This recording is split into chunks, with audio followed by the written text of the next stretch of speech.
Nature Breakthroughs with Dr. Wild Ben Goldman. Conversations with changemakers in a world gone mad. To discover what you need for personal, organizational, and societal change, get your free download of 3 ancient rituals smart entrepreneurs use to bounce back from shifts in the market and inside themselves.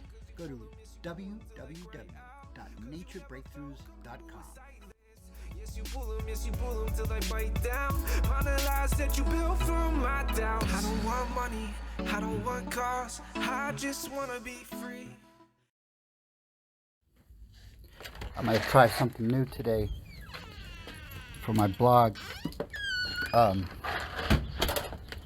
Instead of interviewing someone in the studio, I'm going to just go for a walk, take my dog for a walk, and talk to myself.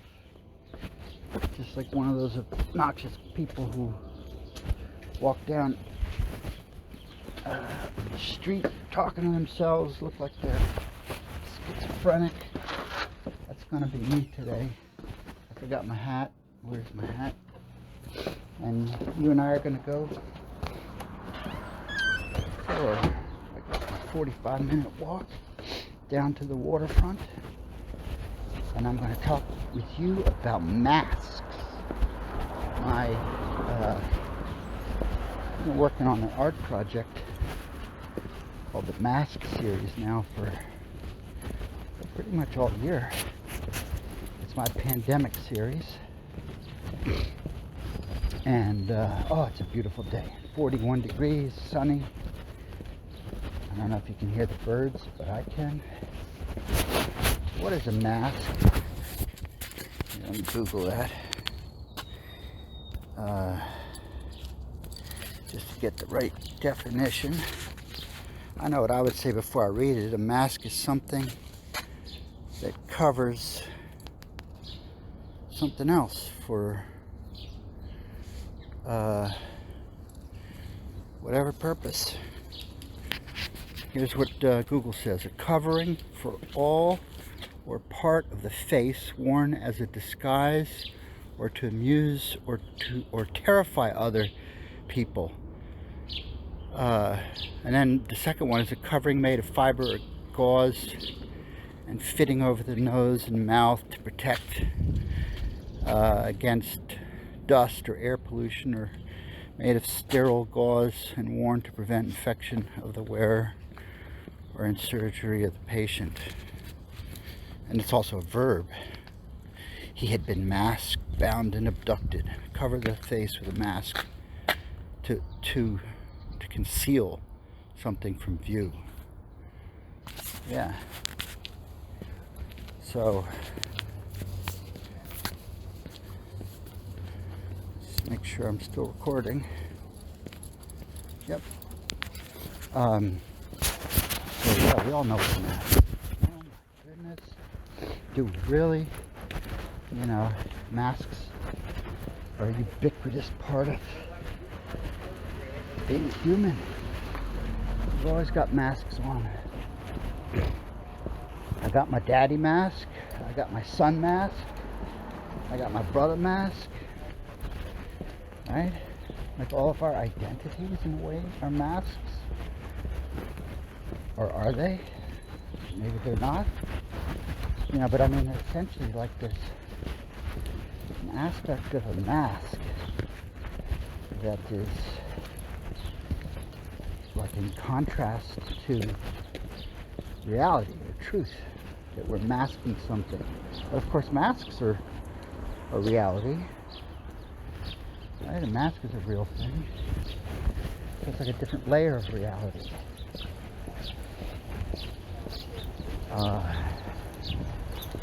So I started this series with paintings, and I can show some of them. I posted a little video of it, but I'll make some more videos of it. And I painted my face with all different kinds of masks, and like, you know, it's a series of self-portraits. I painted myself as a clown, as a devil, as an angel, as a king, as a woman, as a unicorn. Morning. Those are the crossing guard ladies. They have their crossing guard outfits on, their crossing guard mask.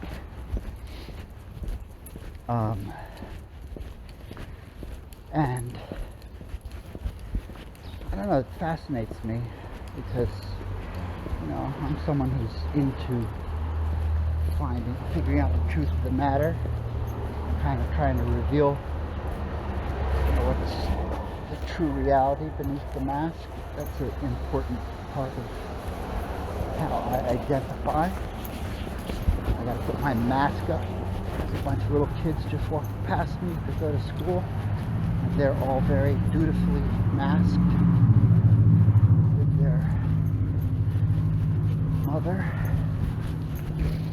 And you're going to hear the car noises and the bus noises are the worst. I might have to edit them out as I walk on Boulevard East.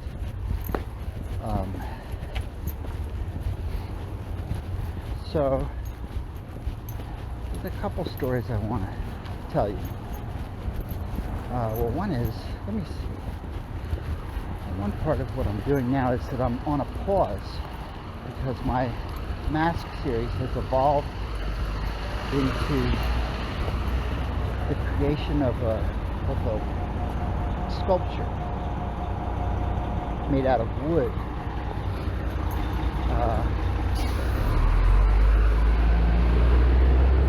That's a bus. They're very noisy. And I'm going to call it my mask totem.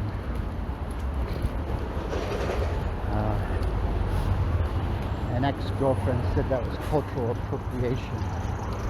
But, you know, it's a vertical sculpture. Most sculptures are vertical. And I made it out of wood. You know, like,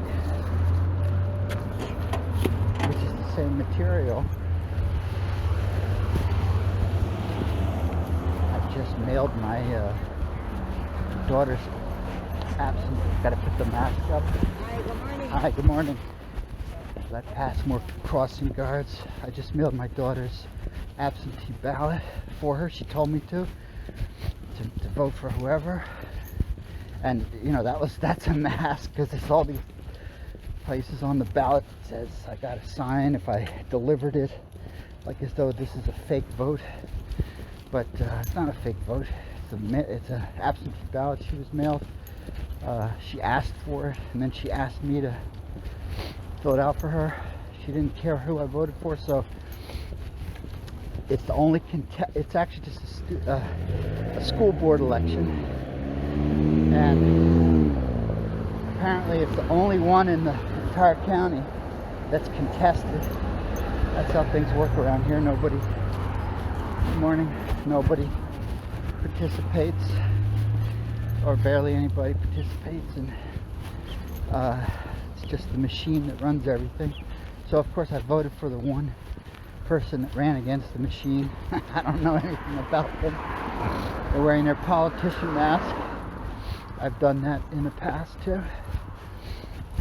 But I'm on a bit of a hold right now from creating my sculpture because last Saturday I worked all day carving the wood base, and I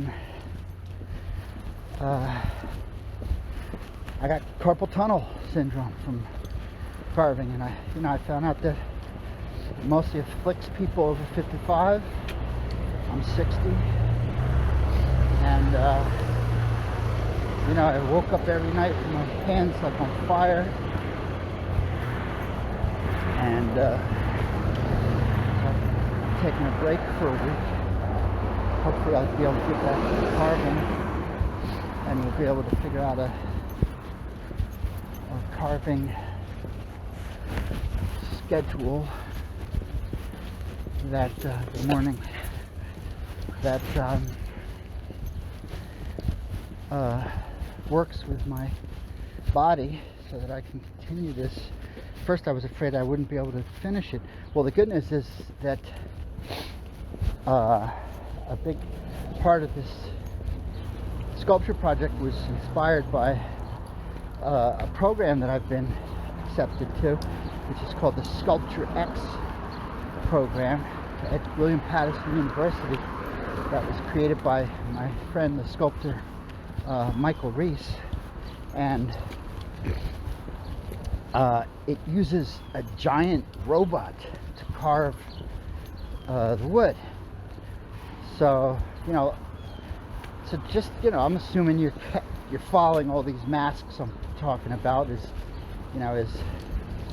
the mask of appropriation, the mask of well, the sculpture itself is going to be a series of like double-sided busts of me. So, bust is in a way a mask, except for the fact that you can't wear it, but it's a representation. So I guess it's not exactly a mask, but it's kind of like a mask because it's me, but it's not me. Well, I guess it's not a mask, it's a representation, so it's a little different. But there's an aspect of masking in the sculpture, in that there's key components of the sculpture are going to be carved by a robot and then finished by hand. Oh, look at this jerk! Parked so you can't get by. So it's going to be carved by a robot and finished by hand, so the robot carving will be masked to some extent. I'm looking forward to doing that. And alright, where was I? And we're still on the walk. It's funny, I'm just talking and passing people and nobody even notices that you're just walking and talking to yourself anymore. It's such a commonplace thing to see. I'm old enough where it still bothers me when I see people doing it.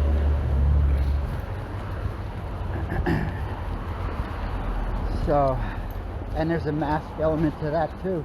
Usually when you see people doing that, they look like they're like performing. There's a performance aspect to it. But they're important enough to be, not to be paying attention, not to just be where they are, but to be doing something in addition to the walk or the being present. And of course, that's a projection. And so that's an interesting concept, like the relationship between projection and mask. Like, to what extent do we think people are being fake and we're just projecting? Well, they're trying to project an image of themselves, and the message that they're sending may not be the message you're receiving. And you might be thinking, oh, that's a fake person, or that person's performing. You're loading up what you're seeing with all your own baggage. You're kind of creating a mask, putting a mask on them. So I want to tell one story that I didn't think about it inspiring my project, but it's all tangled into it. So last few years I've been running, this Nature Breakthroughs program, which, it's interesting. A breakthrough, in a way, is, in some ways it's a process of it's like a kind of like a spiritual exercise to break out of a mask, to kind of try to find who you really are and what you're really on the planet for, and to kind of free yourself from a mask that you may not know you're wearing, that may be confining you and frustrating you. And so I've kind of been working on demasking, let's say, for a bunch of years now. Well, in some ways I think that's the life project that we all have, growing more and more into who our true self is. one of the things that I practice, of all the spiritual work that I've experimented with over the past few years, the one that I'm still doing is called the diamond approach. And in some ways, the whole practice of the diamond approach is a demasking practice. Its basic method is called inquiry, where you're just inquiring into where you're at. And there's a lot of psychology to it and stuff, but basically it's about unmasking yourself, like peeling away the layers of the onion of all the aspects of personality and your personal history that have occluded your ability to live kind of like what's the word I want, an authentic and full life.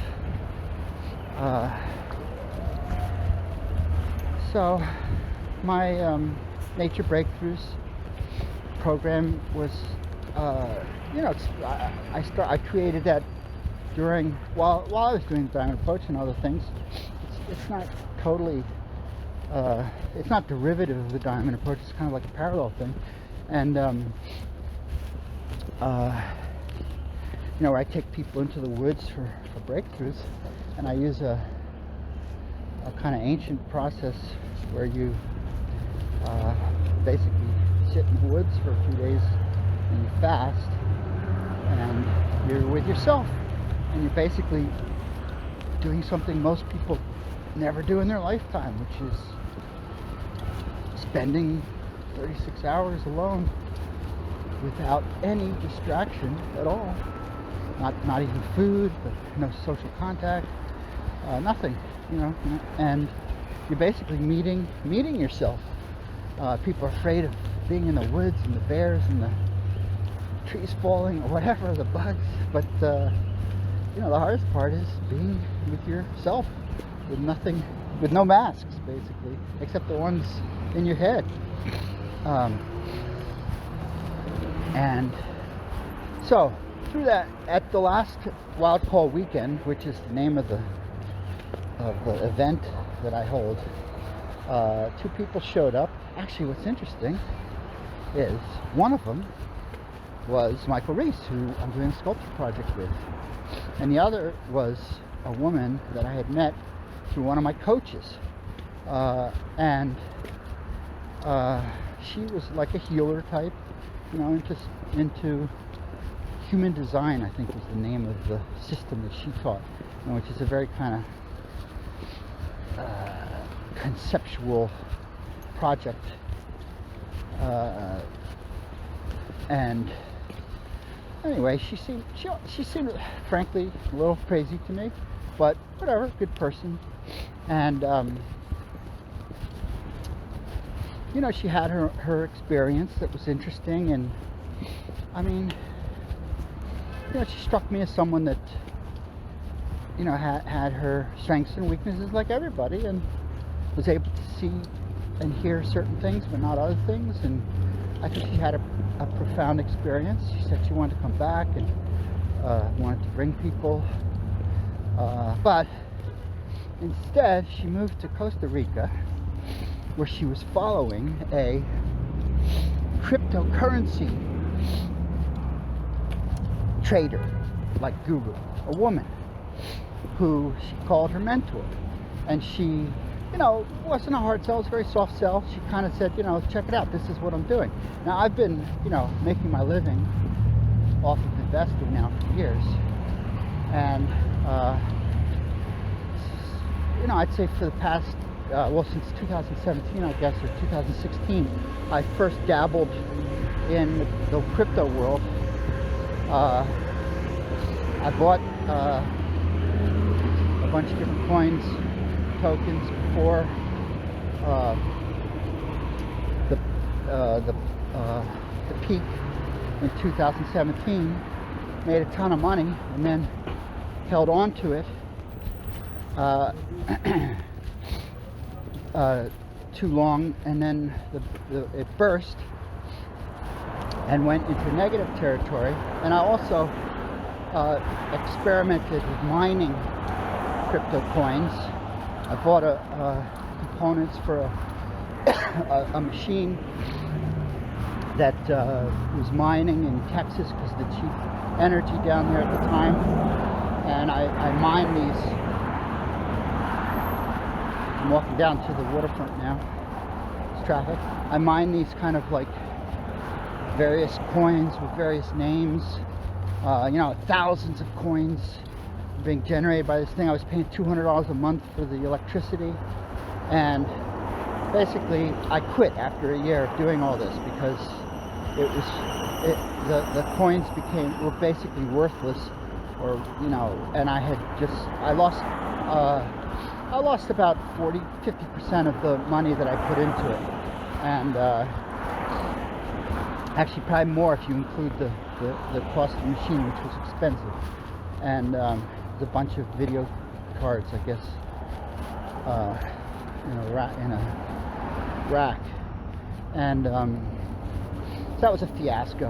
And I didn't sell them all. I just kind of let them sit there, the coins, and they just kind of sputtered for 3 years, at the low level of loss. So this woman who came to my retreat said, oh yeah, she'd been doing this crypto stuff for the past year and was making tons of money, and she's had a mentor that showed her how to do it very lucratively. So I was like, well, this would be great if I could recover some of those losses. And so she showed me what they were doing, and they had Zoom calls, or maybe it was pre-Zoom. It was just voice conferences. I don't remember, but I listened to what they were saying, and there were a couple different ways that they were investing. And I had asked my person that had got me involved in the mining what they thought of it, and they said no, they wouldn't touch it. That it sounded like a scam. So I was like forewarned. Well, they said that about one of the two. They didn't say that about the other one. The other one they said they hadn't heard anything about. But the other one was an investment firm in Iceland called Sixon Investments, and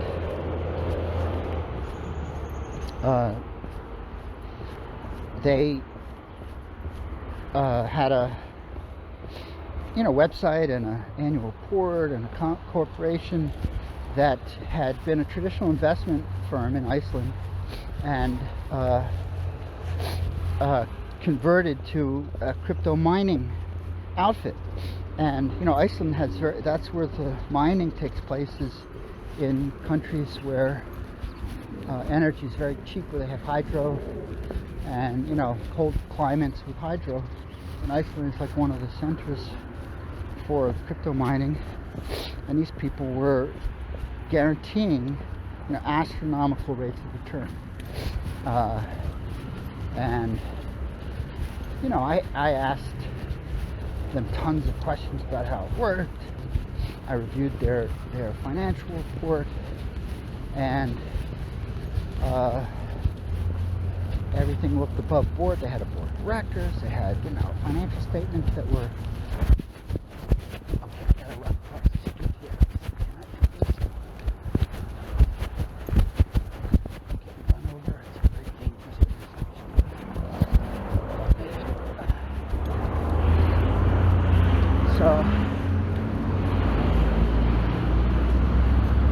I put a little money in. I put a little money into both of them, and one of them, generated income immediately. The other one, you had to put it in and keep it there, and they would, if they held your money for, I think it was 4 months or something, they would guarantee this astronomical return. And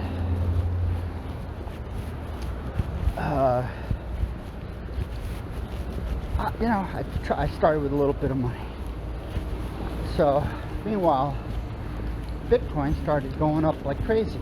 This was in when was this? I guess the beginning of, or the end of, oh, it was the fall of 2020, like right at the second peak of the pandemic.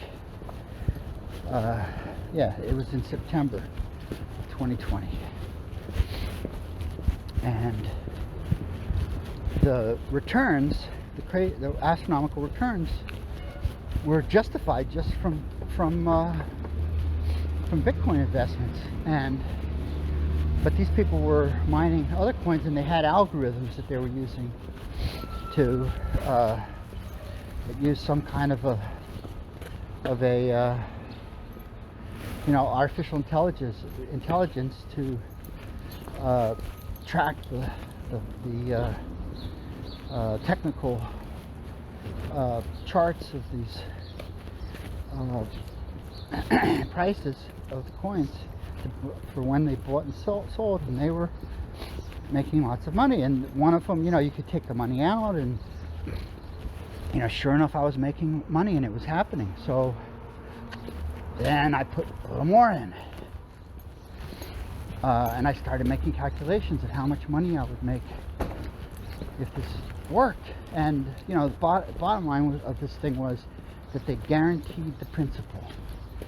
So they swore up and down that no matter what happened, they would return your principal. So I was like, this is a no-brainer. This is better than the Bitcoin. The Bitcoin, is expected to yield these, people were projecting this kind of an astronomical return from the Bitcoin, but you could also be wiped out, because as I had been previously. So I thought, well, this sounds too good to be true, but I figured I would try it. I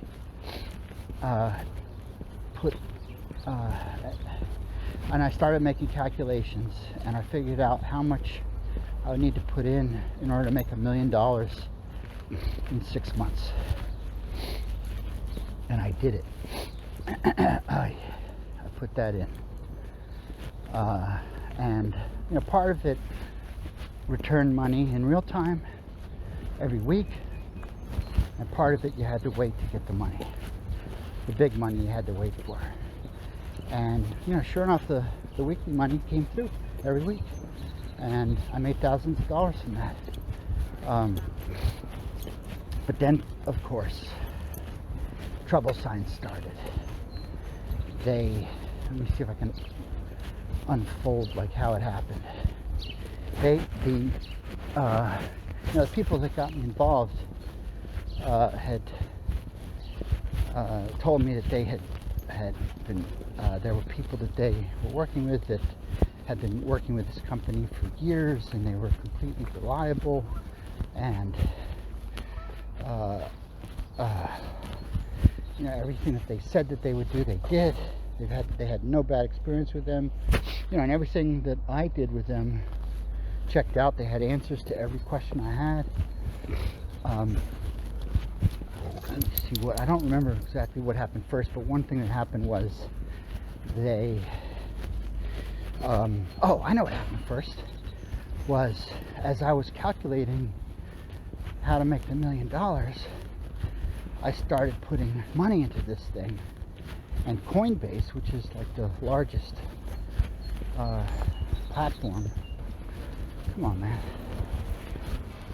the largest platform for crypto trading, blocked my transfer of Bitcoin to this company, saying that it was a security risk of some kind. And I was like, what the hell? And the people that got me involved, at this point I was following their stuff, and they're very kind of like activist crypto traders, and they were very anti-establishment, and against fiat currencies, and against the government, and against big platforms like Coinbase. And they're like complaining that, oh yeah, Coinbase has got all these stupid bureaucratic things, and they were trying to tell me how to invest through other companies other than Coinbase. But Coinbase stopped me cold, and I tried to figure out what was going on, but that put a pause, thank God, on what I was doing. And then I started, that kind of raised the first red flag. But it also meant that I had a lopsided investment, because more of the funds were in these long-term contracts, and I wanted it to be half and half in the short term, half in the long term. And the second bunch that I was going to put in was the short term that would pay me back in real time, so that no matter what happened, by the end of the term, I would have gotten my initial principal back no matter what. Anyway, the whole thing stopped. Then the next thing that happened was the company told the earlier investors that there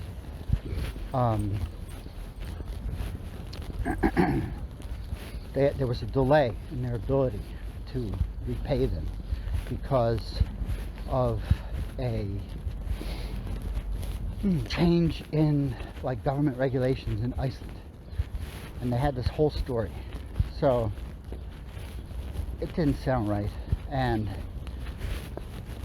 the group that I was involved with did things, they had calls that you could get on and you could talk to them, but they had like a WhatsApp thing and they had a Facebook group at one point that they moved to MeWe because Facebook was the man, and they didn't want to be tracked or whatever.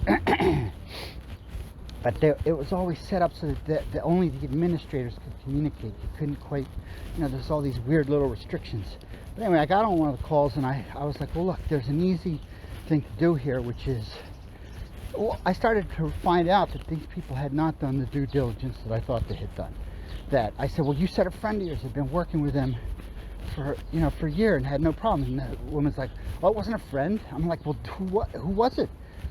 She was like, oh, I don't know. It's just like somebody that sold me it was like nobody. It was just bullshit. They had no relationship to this. And so on the call, I said, well, there's an easy thing you can do. They say that they're audited by Deloitte or one of the big auditors. And they put down they said where they were audited. So I said, let's contact the auditor and see what that there's a legitimate audit of the company, because if it's a legitimately audited company, so meanwhile these people are doing their quote unquote due diligence, which they should have done before, where they found all this information about the company, that it was registered here and registered there. And I got impatient, so I called, it wasn't Deloitte, it was I forget, it was one of the big auditing companies. I called them in Iceland, and they basically denied auditing these people. I also emailed them on the website and asked them, and I got an email back saying that they never audited them. So I reported this to the group of people, these expats in Costa Rica, and said these people were never, this annual report was never audited. This place is a scam. And they argued with me. They were like, well, who told you that? Just a receptionist. And she had this whole story about how a receptionist couldn't answer that question, and any receptionist that they're not allowed to say who they audit and who they don't audit. She gave all this pushback, and they started gaslighting me. These people started gaslighting me, and these were like, these people that got me involved, like I said, were these kind of like spiritual people, and so they spent most of their time online talking to other people about vibrations, what is it, the law of attraction, that if you have bad vibrations, you're going to attract bad money, or you're going to not attract money, and that if you have good vibrations, you'll become rich, shit like this. And they start, so they would try to shame me that I was being negative. Well, I'm saying this is a scam company, and you got us involved in this thing. So anyway, once their money started being affected because they stopped returning the funds, they started their own investigation, and they, this was like a month later or 2 months later, they confirmed, what I discovered. I also discovered, I looked up the address of the corporate headquarters, and it was like somebody's rundown house with a pickup truck in front of it. I mean, the whole thing was a scam. And so they started doing their own investigation. They started the woman started, who's the head of this, I forget her name. You can contact me if you want the information. I'm happy to share it. But they started showing us how to contact the FBI and Interpol and I don't know, these British regulators, all these different regulators. Bottom line is people were going with the wind, and they took all the money. And I was the victim of a Ponzi scheme and lost all of it. Well, I got a little bit back. I got all my money back from one of the two, because as soon as I got the sense that these people were involved, what I realized is, well, these Ponzi schemes depend.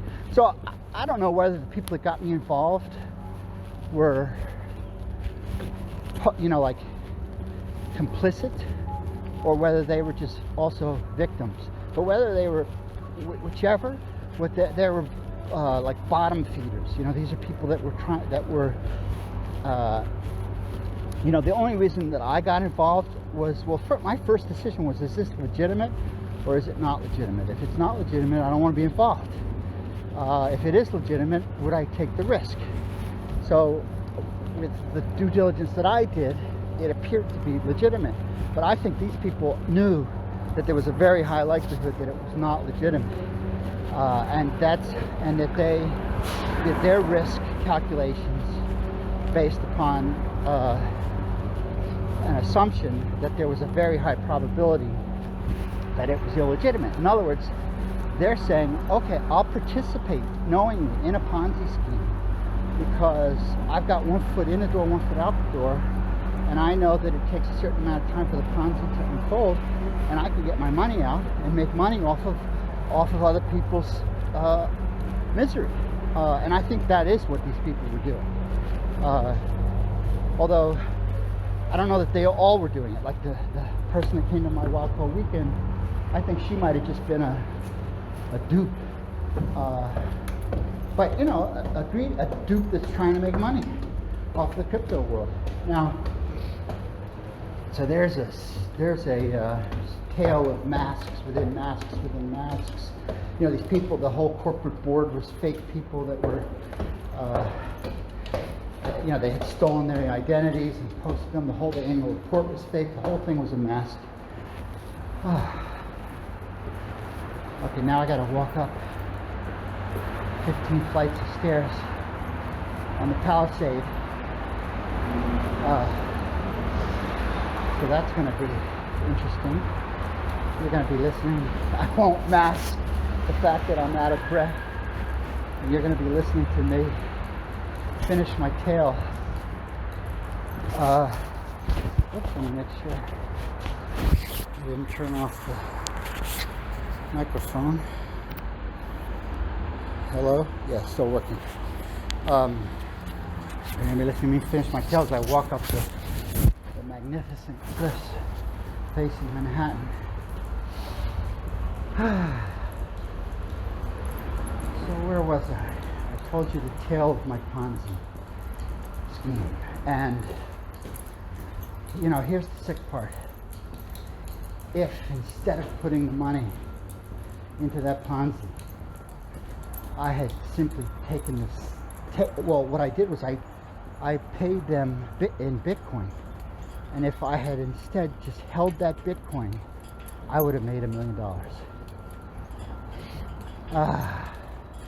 Now the good news is that the Bitcoin that were stopped by Coinbase, I didn't sell, and I think I pretty much recouped my loss.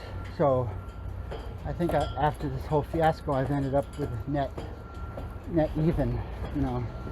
I ended up not actually losing anything, but I did lose. I didn't get the $1 million. And the truth is, though, that I probably wouldn't have gotten back into the crypto market if these people hadn't gotten me involved. So, and I'm still in it, and I'm back in it, and I'm studying it, and I'm again enthusiastic about it, and I'm still making money from it, even though I'm aware of the risk. And even without a Ponzi being involved,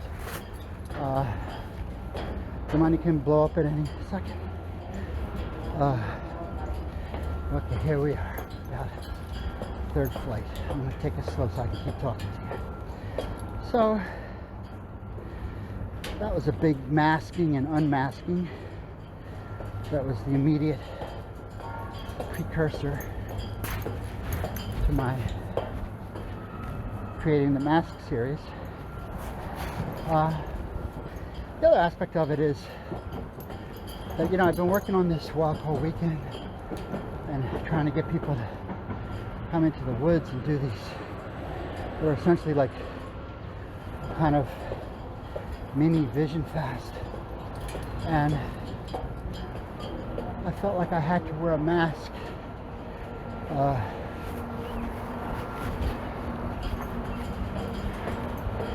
get people to come. I invested a lot of money in trying to learn how to market and how to,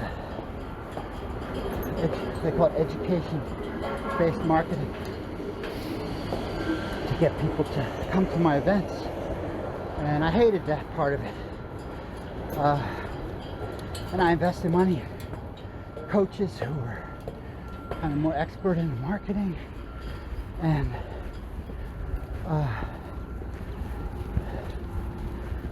the whole thing. Oh, and those coaches were the ones that introduced me to the woman that went to Costa Rica that got me involved with Ponzi. And the whole thing had such a bad taste in my mouth that I decided to just give the whole thing a break. And I decided, so I had to think, well, what am I going to do next? And I figured, well, let me just make some art. I hadn't painted in years. I think the last thing I had done was the illustrations for my book, Manga for Men. Well, and I had created artwork for my book, Nature Breakthroughs. But I hadn't really done a painting series since before I started running City Without Walls, which would have been in 2006. So it's been a long time. And I started painting these self-portraits, and it was so much fun. I was just having a blast. And then when I saw the Sculpture X program being offered, I figured, what the hell, let me throw my hat in and apply. And they accepted me, and that's what I'm working on now. And I'm so excited to be making this sculpture. And so what I did was I got the wood for the sculpture from a giant fallen red oak tree right near the Pohopoco, where I do my wild call weekends. And I started cutting it up, and I made some videos of it, and you know, it's a way bigger tree than I'd ever cut with before. And the heads will be rotating, and the heads will be a self-portrait, most of which are carved by the robot, some of which will be carved by me from scratch. And if my hands hold up, and the heads were going to rotate.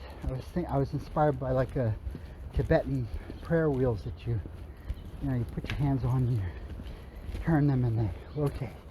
I like that idea. So, and I'm inspired by the Native Americans of the Pacific Northwest, but I'm my artwork has always been about appropriation and about trying to identify where the line is in terms of what's acceptable, what's not acceptable, what's legal, what's not legal. That's how my artwork began as an adult. And there's a big part of making art, of course, is that there, in some sense, is nothing new under the sun. Everything is derivative of something, whether it's a representation of something you see in nature or simply a skill that you've learned as an apprentice to a master, or photography, whatever. You're always deriving, and there's now an entire system of intellectual property law that draws a very kind of vague and complex line about what's legitimate and what's not, which I studied to some extent. And at one point I actually had a whole project proposal for creating an artwork that tried to straddle that line. I thought that would have been fascinating to try to figure out, well, this is legitimate, this is legitimate, this, pushing close to the line where, just to the point where it's not legitimate. Maybe even showing the not legitimate one as a contrast. And there's all kinds of provisions about fair use and stuff that makes it very tricky territory. And when you get into the whole area of cultural appropriation and that kind of thing, it becomes even more tricky. And so this mask totem, I don't know if I'll use the word totem, but it is a mask totem, so I might,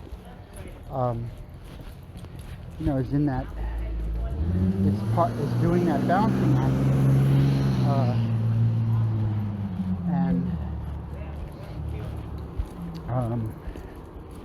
so I'm definitely borrowing from different traditions that are different from my own,